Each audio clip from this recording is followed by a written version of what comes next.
In this lesson, we're going to be learning about the algebra and composition of functions.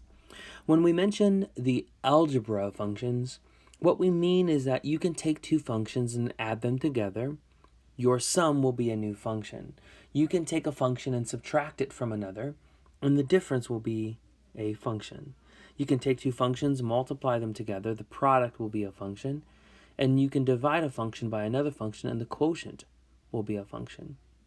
So the first objective that we are going to look at in this lesson is, given two functions, let's operate on them. Let's add them together. Let's subtract one from another.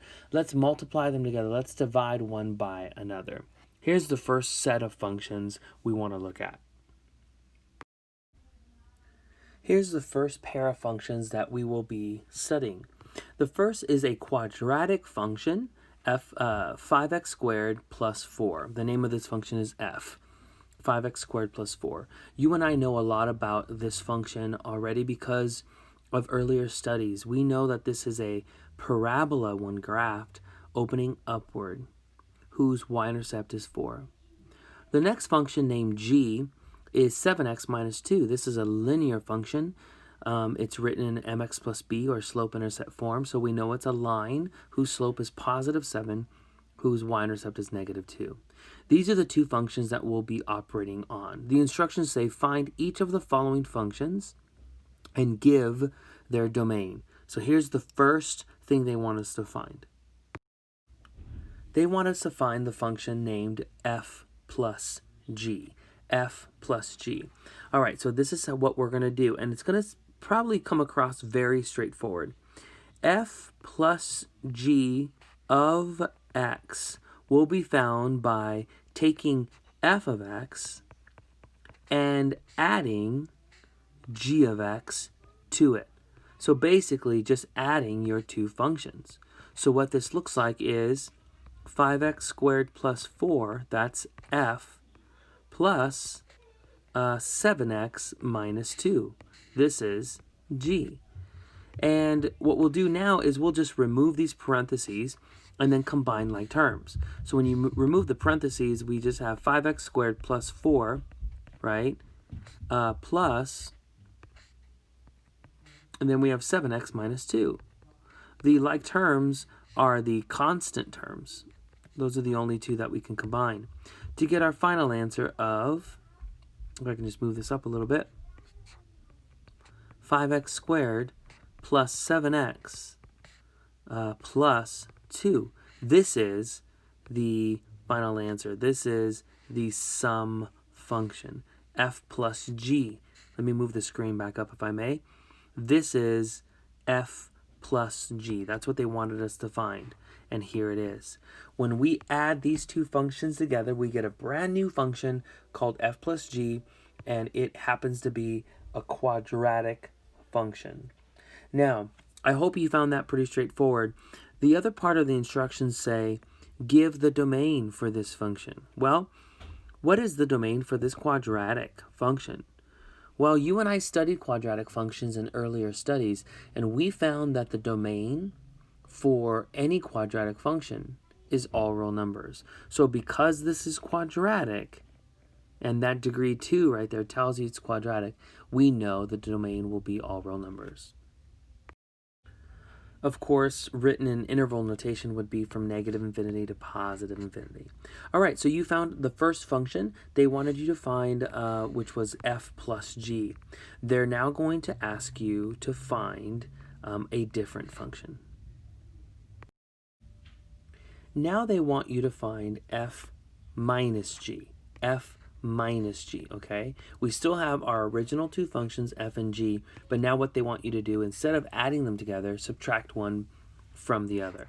So it'll be f minus g of x, and the way you find this is by taking g away from f. So it'll be f of x minus g of x.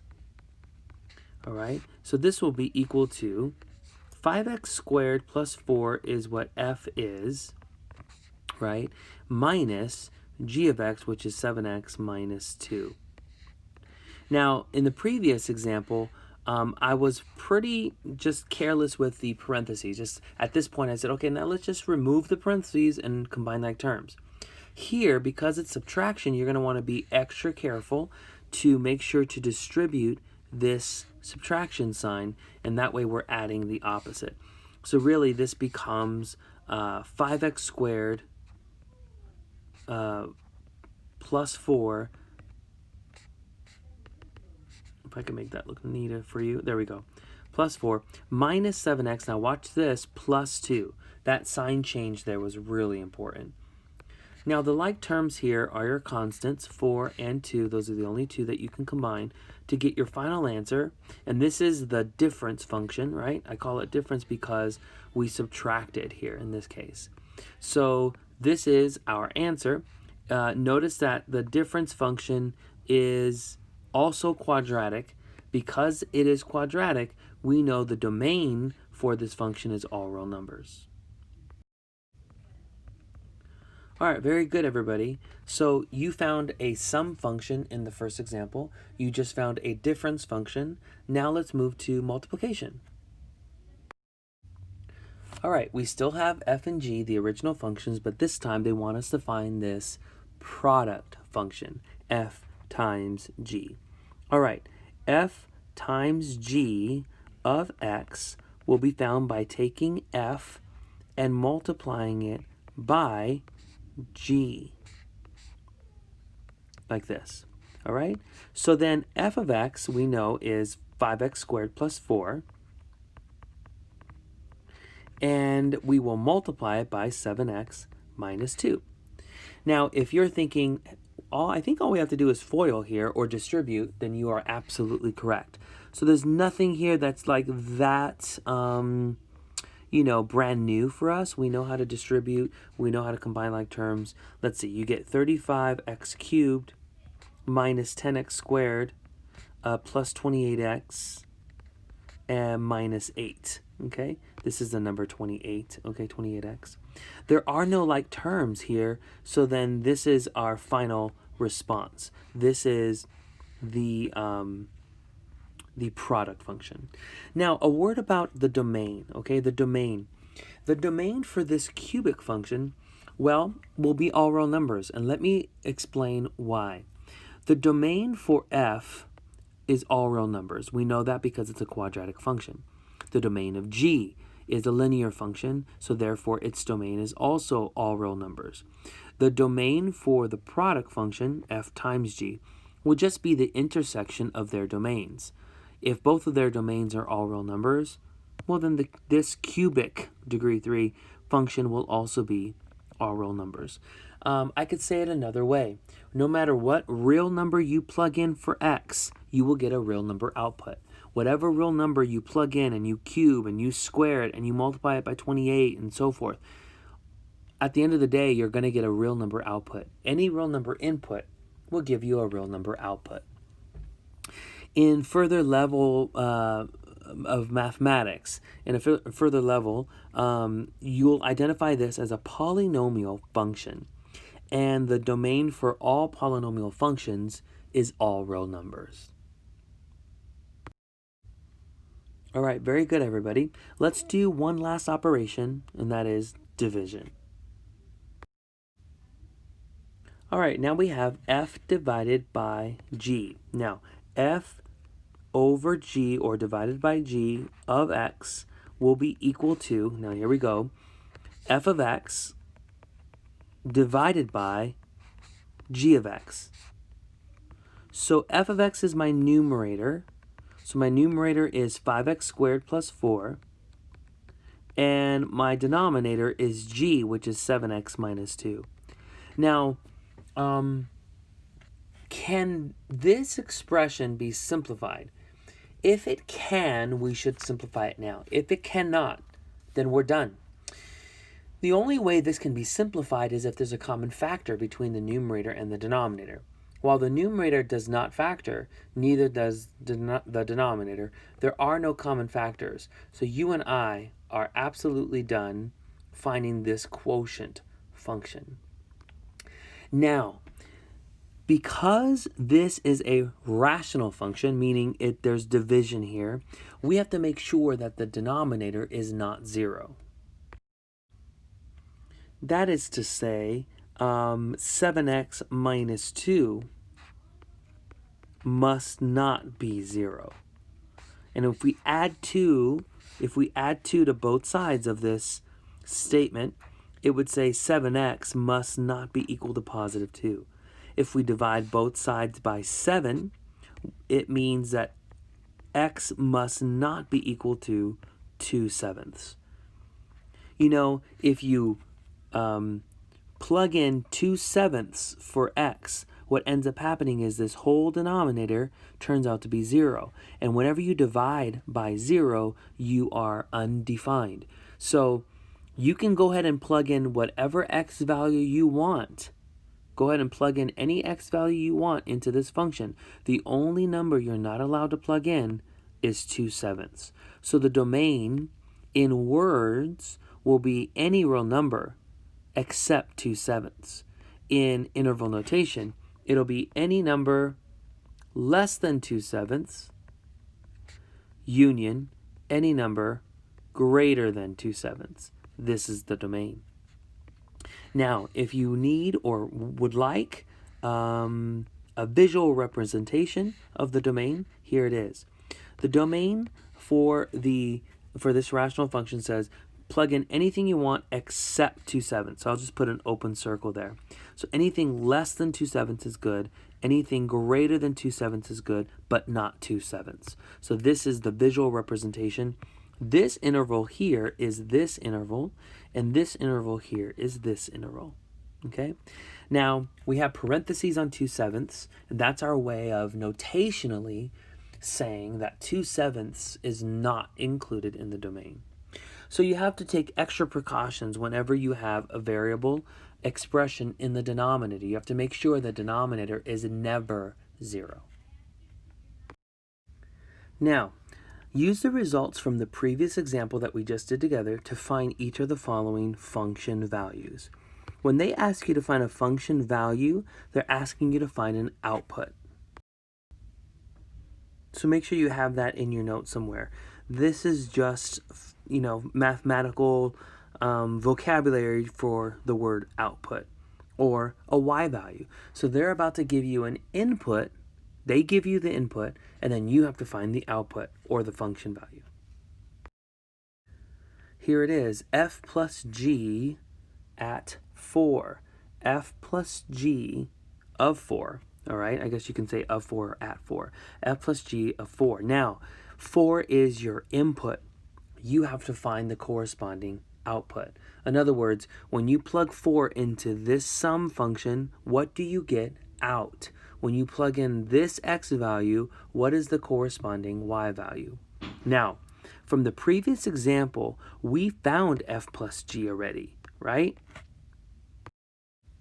This is what we already found. F plus g is this quadratic function. So when they say find f plus g of 4, they're basically saying plug 4 into this function, which is this function. Plug 4 into this function for x. So the way that looks is 5 times 4 squared plus 7 times 4 plus 2. That's the way that looks. So we can actually do this work. 5 times 16 plus 28 plus 2. This is 80 plus 30, so this is 110. This number, 110, is called the function value or the output. Okay? So 4 corresponds to 110. The next function value they want you to find is f minus g at -1. So -1 is your input. You have to find the output. Let me remind you what f minus g is. We found it a few minutes ago. Here it is. It's this quadratic function. So then all we have to do now is just plug -1 in for our variable. Right? So then this becomes 5 times 1 plus 7 plus 6. 5 plus 7 plus 6. That's 18. 18 is called your function value, or which means your output. Cool. Let's check out another one. All right, now they want us to find f times g at 0. They want us to plug 0 in for our input, or plug 0 in as our input into this product function, which we found a few minutes ago to be this cubic function. So I'm going to let each one of these x values, right, be 0. So you're going to have 35 times 0 cubed minus 10 times 0 squared plus 28 times 0 and then minus 8.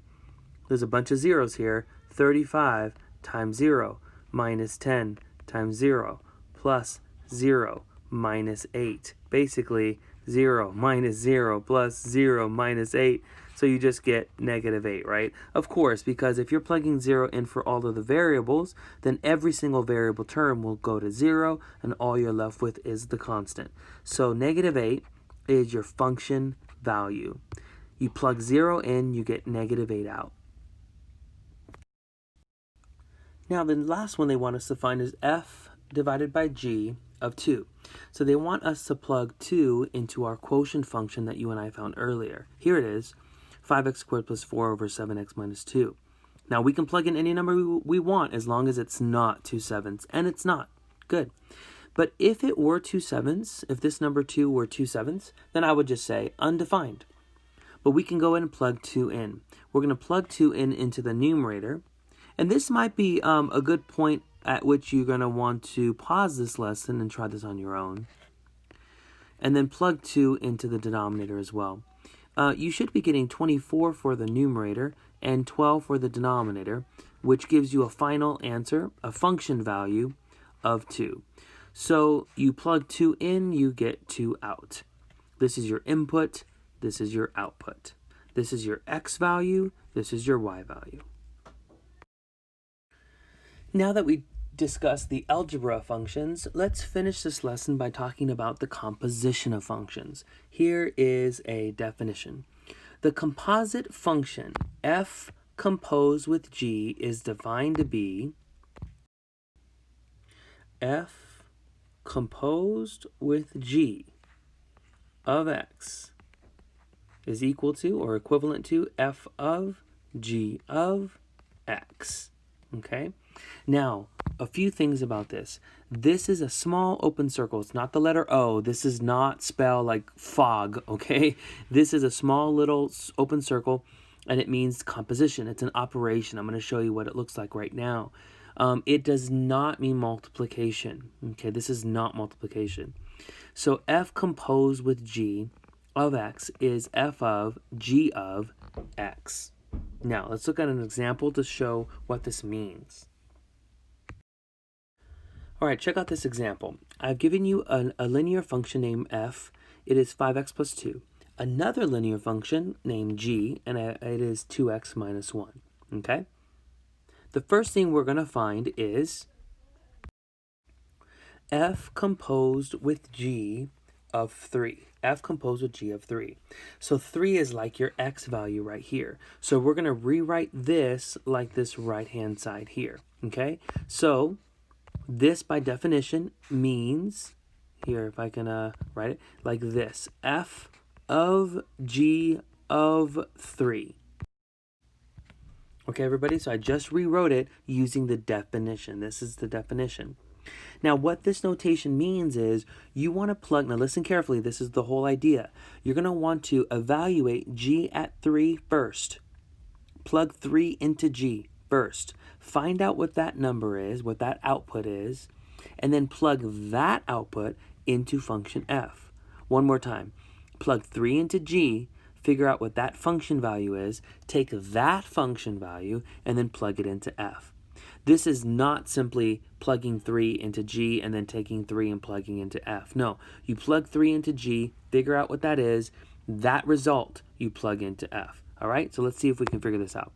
So this is going to be equal to, now let's figure out g of 3, okay? We're going to be plugging 3 into g, basically right there. 2 times 3 minus 1. 2 times 3 minus 1. That's me plugging 3 into G, all right?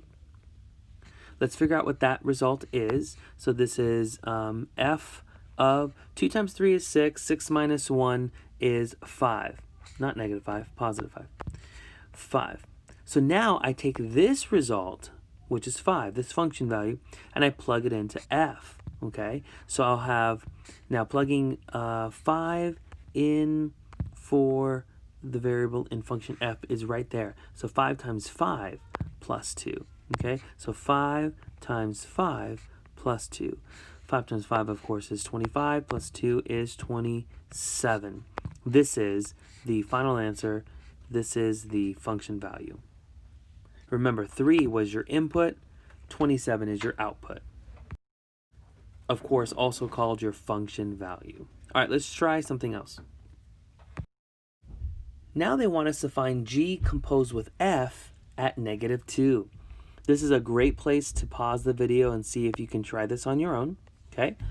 G composed with f at -2 is going to be g of f of -2, okay? So this time around, you're going to plug -2 in as your input into function f.